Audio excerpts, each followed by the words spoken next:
Apocalipse significa literalmente isso, a revelação, e começa assim esta carta, este livro, Revelação de Jesus Cristo, que Deus lhe deu para mostrar aos seus servos as coisas que em breve devem acontecer e que ele, enviado por intermédio do seu anjo, pelo seu anjo, notificou ao seu servo João, o qual atestou a palavra de Deus e o testemunho de Jesus Cristo quanto a tudo o que viu. Bem-aventurados aqueles que leem e aqueles que ouvem as palavras da profecia e guardam as coisas nelas escritas, pois o tempo está próximo. Bem-aventurado significa feliz, que sortudo é o homem, que sortuda é a mulher que lê esta profecia. Sintam-se assim, abençoados, felizes, irmãos.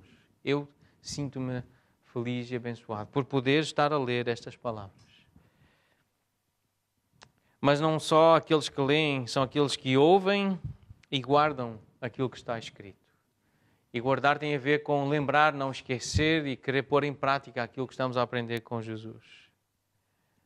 O texto continua e vamos ler mais um versículo neste capítulo, versículo 4, que diz: João, aquele que recebeu estas revelações de Jesus, João, às 7 igrejas que se encontram na Ásia, graça e paz a vós outros, da parte daquele que é, que era e que há de vir. E este é Jesus, o nosso Senhor. É no nome dele que estamos aqui reunidos e é para lhe agradar. Então nós vamos ler as cartas que ele escreveu, ou parte das cartas que ele escreveu às igrejas da Ásia Menor, dentro de alguns instantes. Os irmãos podem sentar, porque nós vamos então agora meditar nessas cartas. Vamos começar no capítulo 2 e nós sempre sugerimos a quem está aqui tomar notas, escrever, sublinhar os versículos, se a Bíblia é sua, se tem em formato eletrónico, dá para pôr até com cores.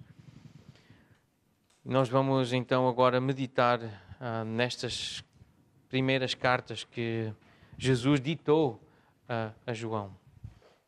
Cartas dirigidas a igrejas, há aqui uma referência a 7 igrejas que se encontram na Ásia.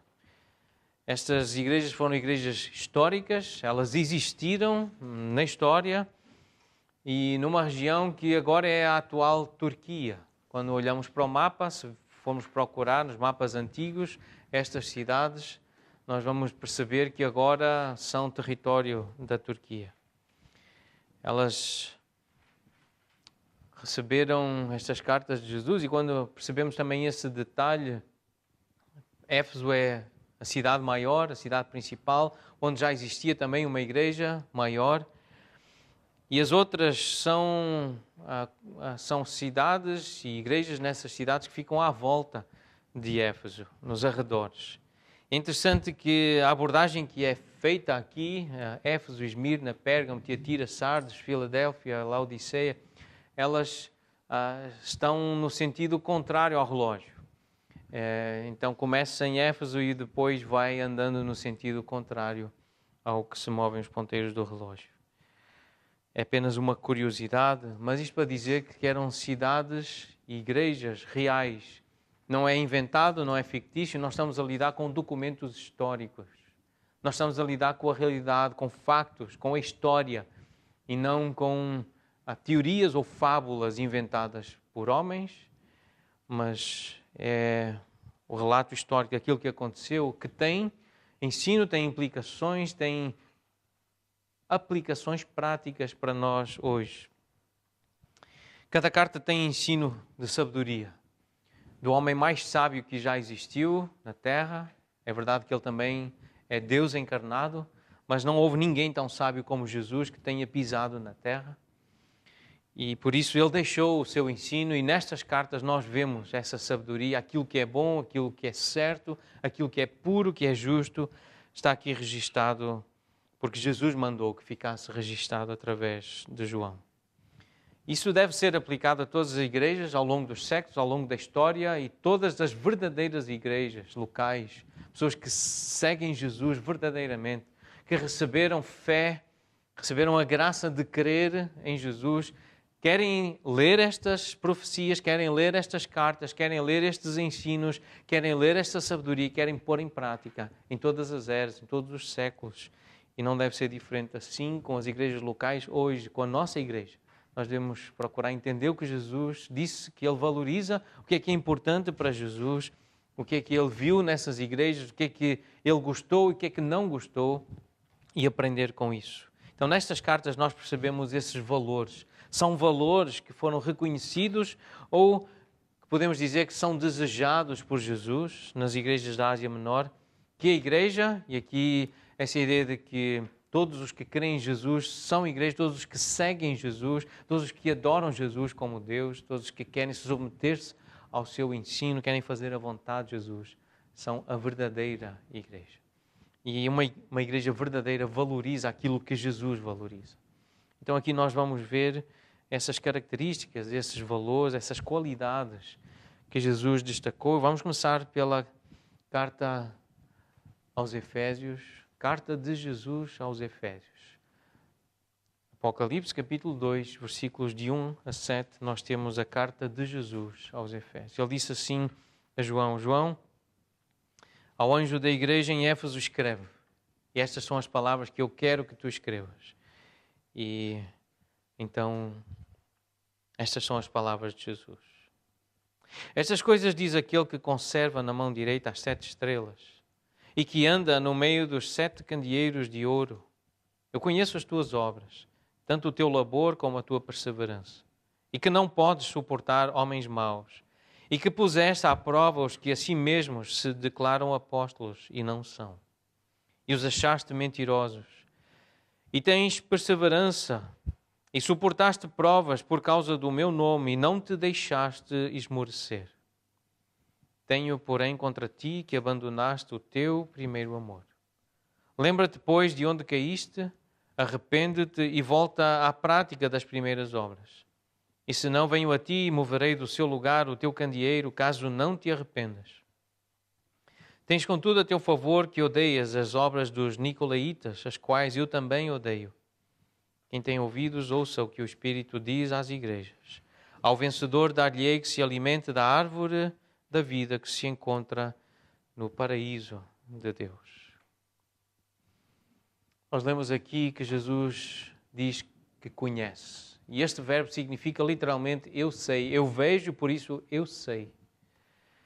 Eu percebo com os olhos. Esse é o verbo, o sentido do verbo grego que é usado aqui.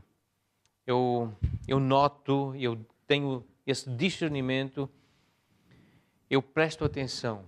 Um outro uso deste verbo é eu estimo, eu valorizo. Então, no início de cada uma destas cartas, Jesus ele apresenta-se às igrejas conforme ele se revelou a João no capítulo 1. Entre os versículos 11 até ao 18, nós temos essa revelação, vamos dizer, física, visual de Jesus. João viu Jesus de uma forma maravilhosa. E o que nós concluímos é que Jesus quer ser percebido pela sua glória divina, como Deus que Ele é, a sua grandeza. E por isso nós lemos que João até caiu diante dos seus pés, ele ajoelhou-se face à visão maravilhosa, gloriosa, majestosa de Jesus. Ele caiu diante dessa imagem, porque Jesus quer ser percebido pela sua glória divina. Mas ele também quer ser percebido pela sua graça compassiva, porque ele toca em João, ele estende a sua mão e diz, não temas. Então, ele é um Deus glorioso, um Deus santo, um Deus justo, mas é um Deus que se aproxima da humanidade, como nós lemos nos Salmos e como lemos no Novo Testamento. Ele aproxima-se e ergue os humanos e, mesmo sendo uma visão assustadora e tremenda, ele diz, não temas. Eu sou contigo, eu quero te tratar com graça, com bondade, com misericórdia. Ele fez isso com João. Ele quer ser percebido desta forma. Sua glória divina, sua graça compassiva. E ele aqui diz, então, Jesus é aquele, ele apresenta-se como aquele que conservava, ou que conserva na mão direita as 7 estrelas. E essa é a descrição que está no capítulo 1, versículo 16. É aquela imagem que João tem de Jesus. que anda no meio dos 7 candeeiros de ouro. Versículo 13 do capítulo 1 tem essa imagem. Jesus é aquele que conhece, é aquele que vê, é aquele que percebe, é aquele que sabe, que presta atenção, que valoriza, que estima labor. Eu conheço o teu labor, ele diz aos Efésios. Portanto, nós aprendemos com esta carta e com esta primeira frase que Jesus, ele valoriza trabalho árduo. Quem se sacrifica para trabalhar para ele. Trabalho árduo, labor. A palavra labor e a definição, a tradução dessa palavra grega para português, uma das primeiras definições é surra. Surra é apanhar, ou bater, surrar. É o ato de bater no peito com aflição, com tristeza. Um dos dicionários apresenta esta palavra dessa forma. Labor como uma surra. Alguém que trabalha tão intensamente que até fica em sofrimento, aborrecido, em fadiga. Não é um prazer o trabalho árduo. O corpo sofre, a mente sofre. Então é uma palavra muito forte, traduzida em português para labor, mas Jesus diz, eu conheço o teu labor. Eu sei do teu trabalho árduo e eu valorizo isso.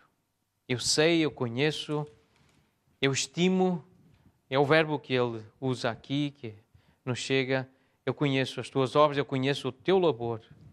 Eu sei o que tu fazes e a atitude com que fazes. Jesus valoriza trabalho árduo. Jesus valoriza pessoas que se sacrificam por Ele, que trabalham seriamente para Ele, por causa do reino dEle, para defender o nome dEle, o reino, a justiça, para defender a fé.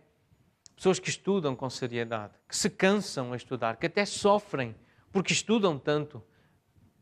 Elas sentem agonia, elas sentem dor porque trabalham muito, porque estudam muito.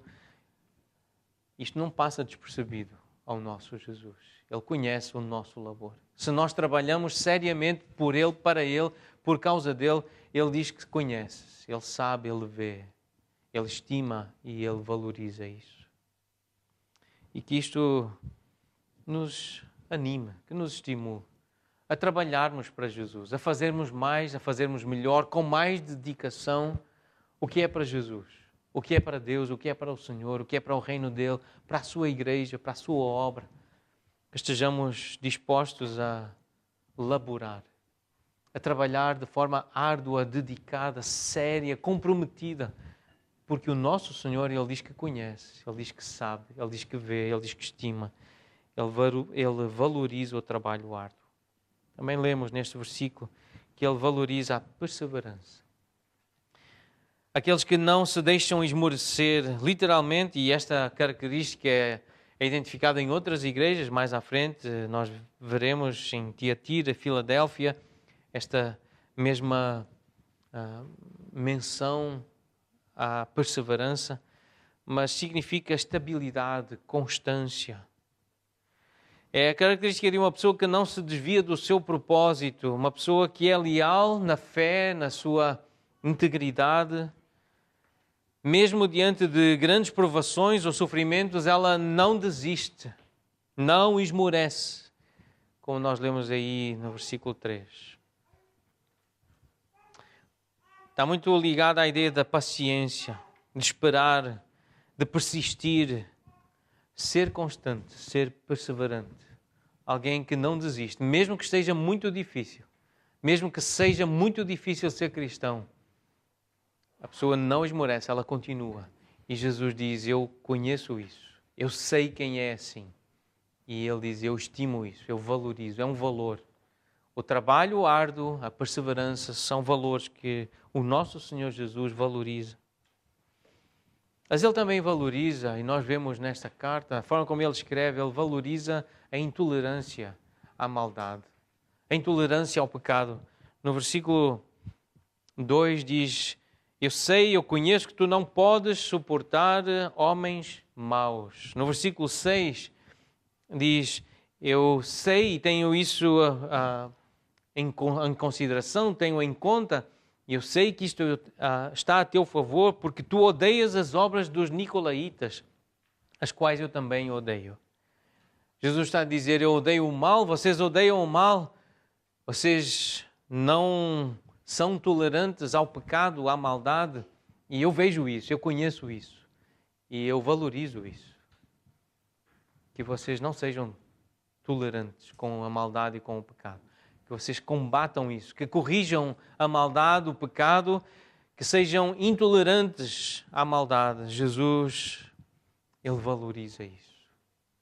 E explicando esta questão dos nicolaítas, um problema que depois nós veremos na carta a Pérgamo, nos versículos 12 a 15, há uma história muito parecida no Antigo Testamento com Balaão, é mencionado nessa carta. Então, o tipo de ensino de heresia que Balaão espalhava é descrita por um dos primeiros pastores na igreja primitiva, no século II, Ireneu de Leão. Ele escreveu alguns comentários à Bíblia e ele conta, e essa é nós não sabemos pela Bíblia, mas sabemos pela história da igreja, como os primeiros teólogos, os primeiros pastores, os primeiros escritores descreveram esse problema dos nicolaítas. Ele diz então que Nicolau, um daqueles diáconos que foi nomeado diácono pela igreja em Jerusalém, está lá em Atos capítulo 6, na verdade descobriu-se depois, mais à frente, que ele era um falso crente. Ele não era verdadeiramente convertido, ele não era de Jesus, mas estava ali no meio da igreja, parecia crente. E ele foi escolhido como se fosse um homem cheio de fé do Espírito Santo para ser um diácono na igreja de Jerusalém. Mas conta a história que ele se desviou desse caminho, ele tornou-se um apóstata, portanto alguém que abandona a fé verdadeira, genuína. Mas por causa do papel que ele teve na igreja primitiva, na primeira igreja lá em Jerusalém, ele conseguiu desviar muitos daqueles que se estavam a aproximar da igreja e tornaram-se seguidores dele, seguidores de Nicolau. Os nicolaítas, na verdade, eram os seguidores de Nicolau, desse falso crente. E tal como o Balaão, e nós vemos isso nessa outra carta, que depois olharemos, a carta de Pérgamo, ele também levou o povo à imoralidade, à sensualidade, à maldade, à prostituição, a usar mal o corpo, a usar o corpo de uma forma que Deus condena. Então os nicolaítas foram seguidores de Nicolau, estavam envolvidos em imoralidade, atacaram a igreja com tentações sensuais, sexuais, no fundo convidando, tentando convencer as pessoas a se envolverem nessas práticas promíscuas e imorais. E Jesus disse a essa igreja, e Ele diz hoje, que Ele valoriza quem é intolerante à maldade e ao pecado. Quem fica indignado, como Jesus ficava. Quem odeia o mal, quem odeia o pecado, como Jesus diz, eu odeio. Vocês odeiam as obras dos nicolaítas, eu também odeio. É Jesus que diz que Ele é intolerante à maldade e ao pecado. Ele valoriza, Ele observa, Ele vê, Ele conhece aqueles que também são. Então nós estamos a aprender com Jesus, a nos posicionarmos diante da maldade e do pecado.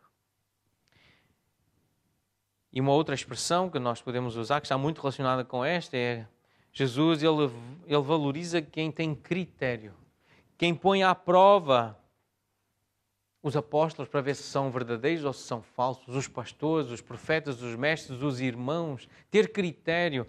Nós vemos isso no versículo 2, tu puseste à prova os que a si mesmos se declaram apóstolos e não são, e os achaste mentirosos. A mesma coisa, tu puseste à prova os que a si mesmos se declaram crentes, seguidores de Jesus, membros da igreja verdadeira, mas não são, eles são mentirosos. Tu tens critério, tu fazes perguntas, tu observas também, tu queres saber do compromisso dessas pessoas com Jesus. E Jesus disse, eu admiro isso, eu aprecio isso. Eu admiro que tu ponhas à prova aqueles que se dizem ser, mas não são, são mentirosos.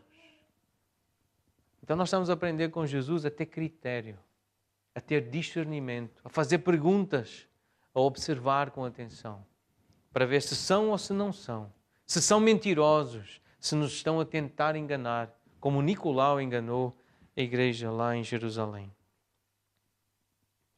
Jesus valoriza a permanência das prioridades, que elas não sejam alteradas. Ele ficou triste com a igreja de Éfeso, porque nós lemos no versículo 4, ele diz aos irmãos: eu tenho contra ti que abandonaste o teu primeiro amor. Deixaste de ter o Senhor, o reino dele, a justiça dele, o nome dele em primeiro lugar. Tu deixaste o teu primeiro amor, abandonaste o teu primeiro amor. Tenho contra ti, se Jesus se mostra contra alguém que abandona o primeiro amor, ele mostra que ele valoriza aqueles que não deixam o primeiro amor, não deixam que Jesus se torne apenas secundário.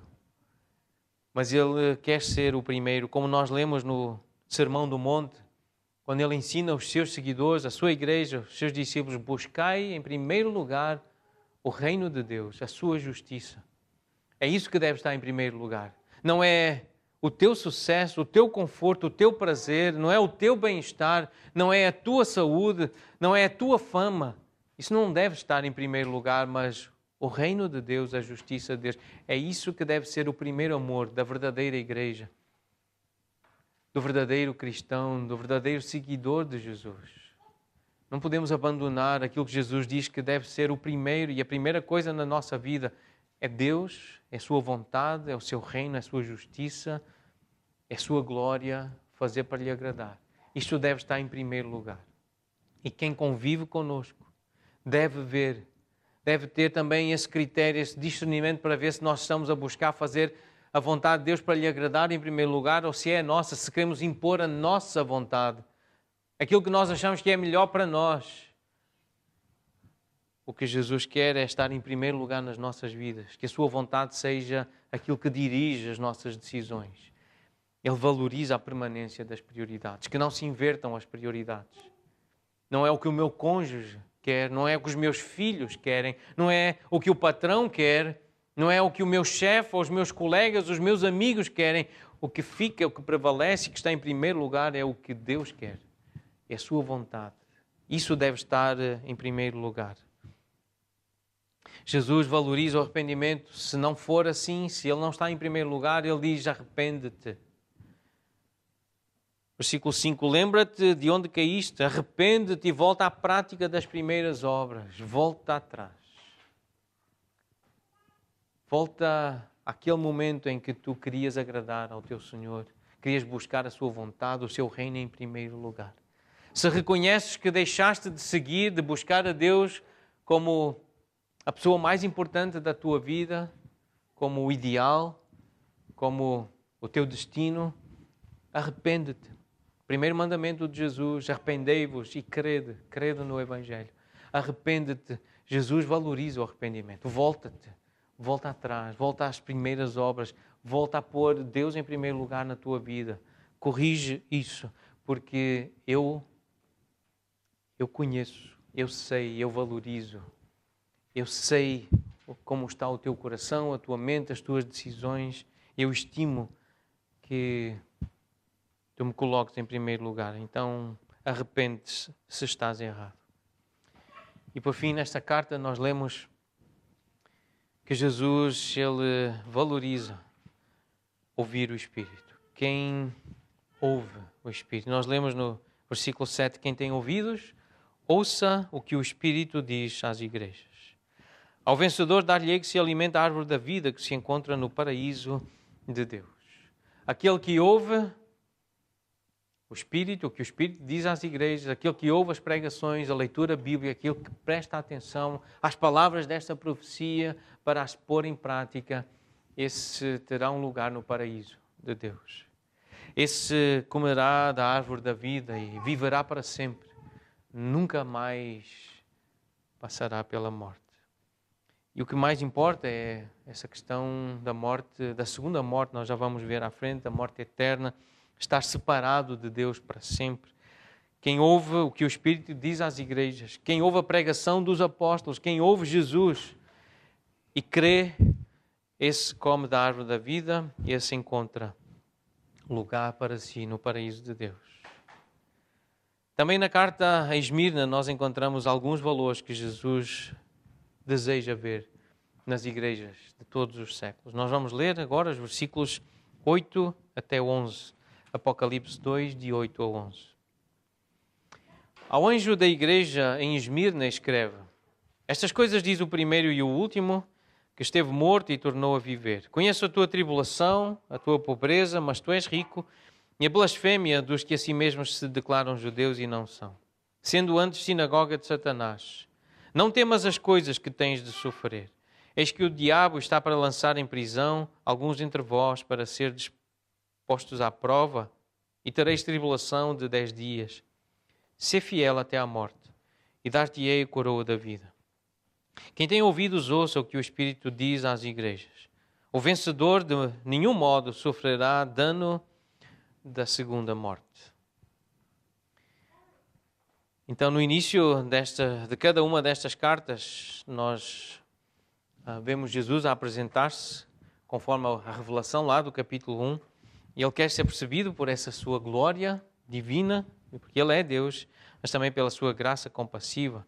E aqui nós lemos no versículo 8 que Jesus, ele valoriza. E aqui ele apresenta-se como o primeiro e o último, isso é o versículo 17 do capítulo 1.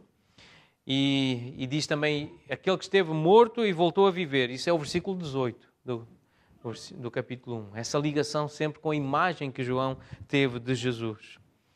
E aqui nós lemos que ele valoriza o sofrimento. Quem não teme o sofrimento. Jesus diz que ele sabe, ele conhece aquelas pessoas que não têm medo de sofrer por causa de Jesus. Por Jesus. Eu conheço o sofrimento. Não temas as coisas que tens de sofrer. Eis que o diabo está para lançar em prisão alguns dentre vós para ser dispostos à prova e tereis tribulação de 10 dias. Este conselho, este ensino de Jesus, este encorajamento mostra que Jesus, ele valoriza aqueles que não têm medo de sofrer. Não têm medo do sofrimento, porque Jesus, embora ele não quisesse o sofrimento, ele não teve medo de sofrer. Ele deu-se, ele entregou-se para sofrer. E ele diz que todos os seguidores dele devem imitá-lo, devem também negar-se a si mesmos, a sua segurança, o seu conforto, e estar dispostos a sofrer. Não comer, não dormir, ficar doente se necessário for, até morrer. É isso que Jesus espera dos seus seguidores. Ele espera que ninguém tenha medo, ninguém da igreja, da verdadeira igreja, tenha medo das coisas que tem de sofrer. Porque se estamos neste mundo e neste corpo, nós vamos sofrer e não adianta ter medo. E ter medo só piora as coisas, porque desagrada a Jesus. Ele valoriza quem não teme o sofrimento. Jesus conhece, ele sabe, ele presta atenção, ele valoriza aqueles que enfrentam o sofrimento, que abrem o peito para as balas. Aqueles que estão dispostos a cair na terra e morrer. Ele ensina isso no Evangelho de João, capítulo 12, comparando ao grão de trigo. Diz, o grão de trigo que cai na terra e não morrer fica sozinho, mas o que morre, esse dá muito fruto. Alguém que está disposto a sofrer, a sacrificar-se, levantar cedo ou deitar tarde, fazer horas extras, trabalhar arduamente, ser humilhado, ser espezinhado por causa de Jesus, e já vamos perceber, se for preciso até à morte, que seja até à morte. E estamos a aprender a agradar a Jesus. Se houver perseguição, seja do governo, seja de uma outra religião, o que chegar, o que vier. Nós estamos a aprender que o povo de Deus, a verdadeira igreja, que agrada a Jesus, é fiel e é fiel até à morte. Houve homens assim. E estamos a ser educados, ensinados, instruídos para sermos também homens assim. Pessoas assim. ser fiel até à morte e dar-te-ei a coroa da vida. Nós queremos a coroa da vida. Para isso nós precisamos ser fiéis, ser íntegros, ser honestos com Deus e com as pessoas de Deus. E de novo o conselho para ouvir o Espírito. Quem tem ouvidos, ouça o que o Espírito diz às igrejas. O vencedor de nenhum modo sofrerá dano da segunda morte. Nós lemos aí no versículo 11. Porque este é o grande sofrimento. O maior sofrimento é a segunda morte. É ficar longe de Deus, separado. É assim que a Bíblia descreve a segunda morte. É ficar longe de Deus, sem acesso a Deus, sem acesso ao paraíso de Deus, ao lugar de descanso e de bem-aventurança eterna.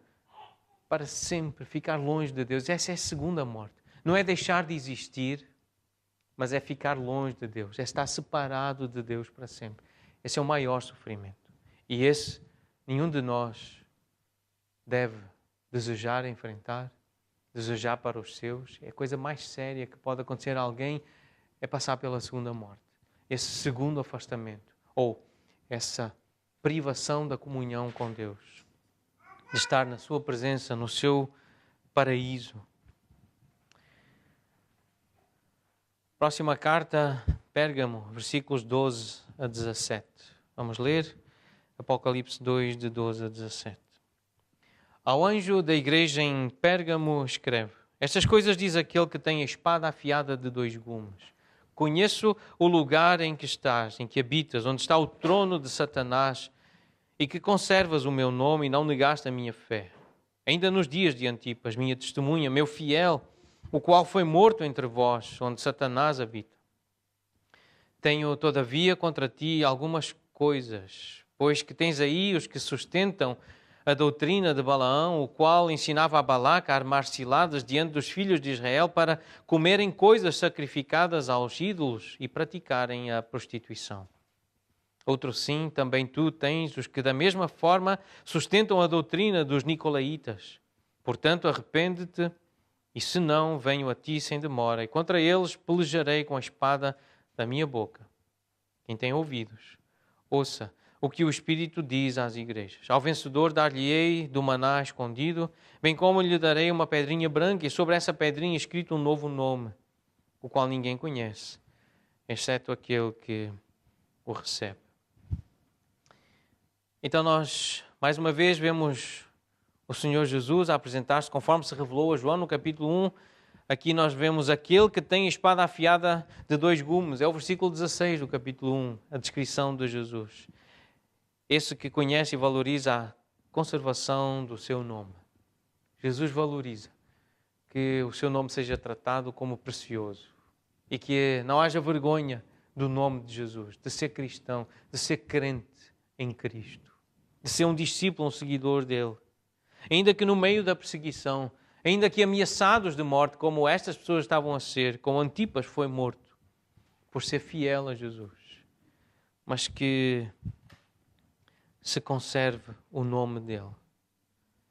Ele diz no versículo 13, eu conheço o lugar em que habitas, eu sei como é o mundo, eu sei como é essa cidade, eu sei como está a terra. Eu sei quem é o príncipe deste século. Jesus sabia que Satanás tinha esse controlo sobre as nações. O homem perdeu o controlo na terra, entregou a Satanás. E ainda agora é Satanás que governa na terra, debaixo da soberania de Deus, sim, mas é Ele que está a dirigir as nações.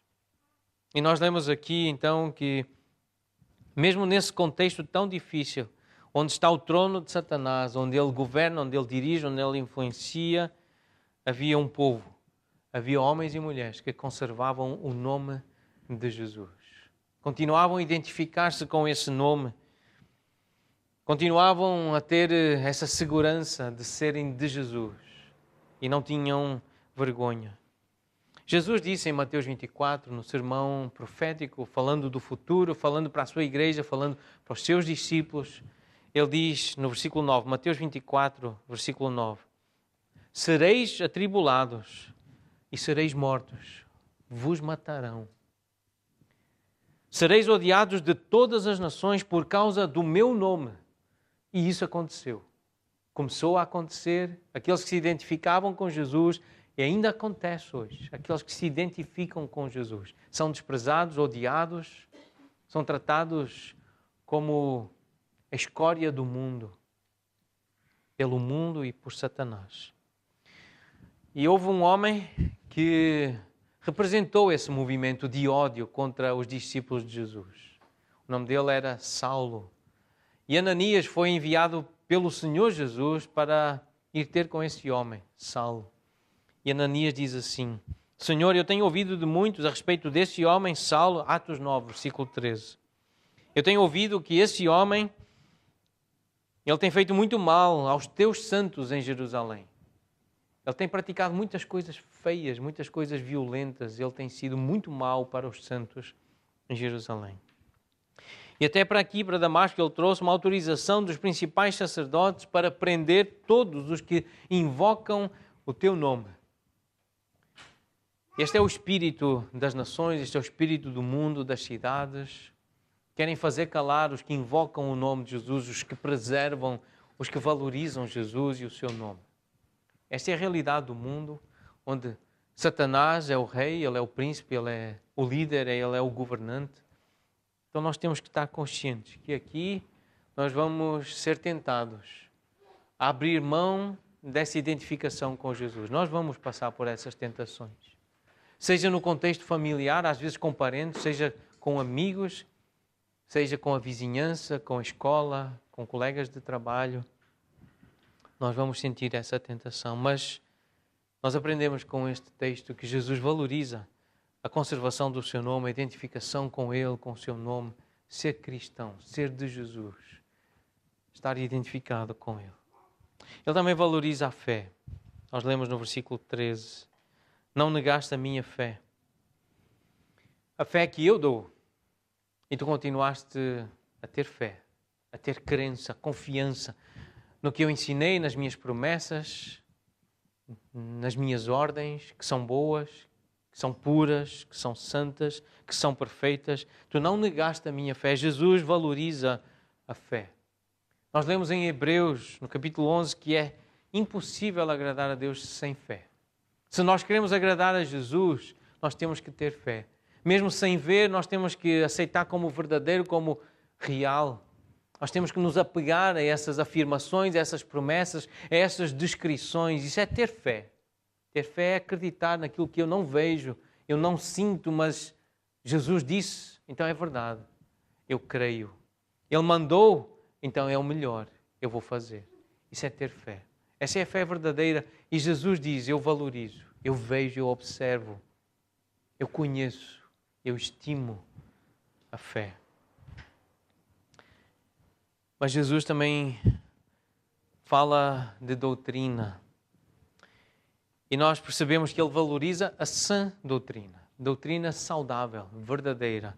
Aqui Ele coloca de forma negativa, num confronto com aqueles crentes, aqueles que estavam a viver em Pérgamo e que estavam, de certa forma, a dar espaço para a doutrina falsa. Diz o versículo 14, eu tenho contra ti algumas coisas, pois que tens aí algumas pessoas e tu permites que alguns aí sustentem a doutrina de Balaão, o qual ensinava a Balaque a armar ciladas diante dos filhos de Israel para comerem coisas sacrificadas aos ídolos e a praticarem a prostituição. E aí, nessa cidade, nessa igreja, há pessoas com esse mesmo espírito a fazer esse mesmo trabalho de influenciar outros a fazerem aquilo que Deus odeia, aquilo que Deus reprova, que para Ele é abominação. E vocês sustentam esse tipo de gente. Então, se Jesus é contra aqueles que sustentam má doutrina, um falso ensino, um ensino diabólico, demoníaco, isso significa que Ele valoriza a sã doutrina.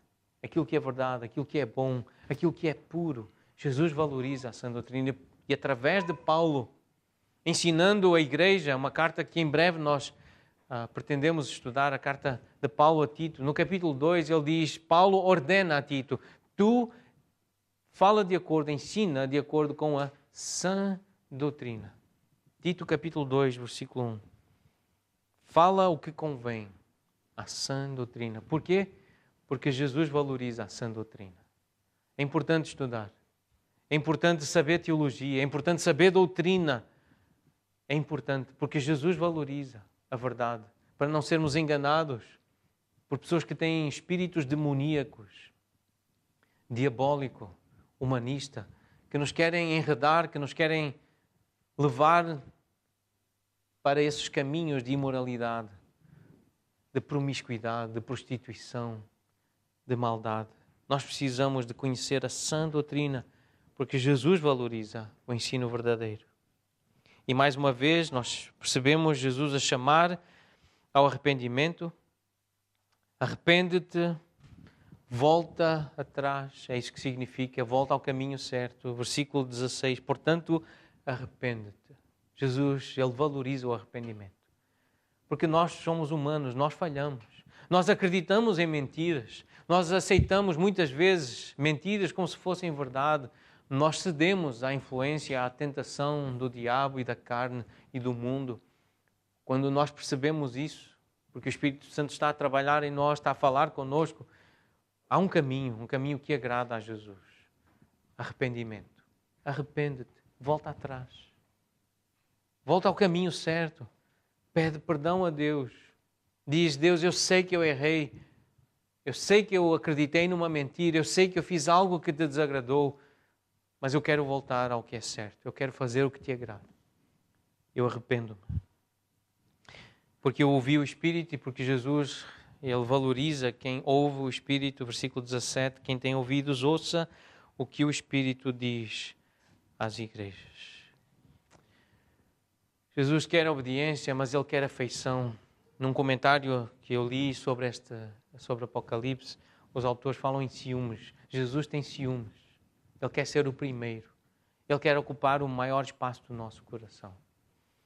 Ele quer conhecer corações que mantêm um amor dirigido a Ele, que alimenta boas obras. Um amor prioritário a Jesus, que isso alimenta as boas obras. Fazer o certo, fazer o bem, obedecer a Jesus, trabalhar com dedicação, com responsabilidade, estudar com seriedade, participar das reuniões do povo dele, da igreja dele, contribuir para o reino dele com dinheiro, ouvi-lo e não esquecer o que ele disse, aconselhar outros, fazer discípulos, fazer visitas, orar pelos outros, são boas obras que Jesus quer ver alimentadas por esse amor prioritário a Ele. É esse amor que alimenta o bem, o ministério saudável da igreja. Estas são algumas características destas primeiras cartas que nós vimos. Nós vamos, se Deus permitir, na próxima semana continuar a ler as outras cartas e a ver outras qualidades, outros valores que nós encontramos na forma de Jesus se dirigir à sua igreja, ou às igrejas locais, ao seu povo, aos seus filhos, e aprender a agradar a Jesus, a viver de forma piedosa.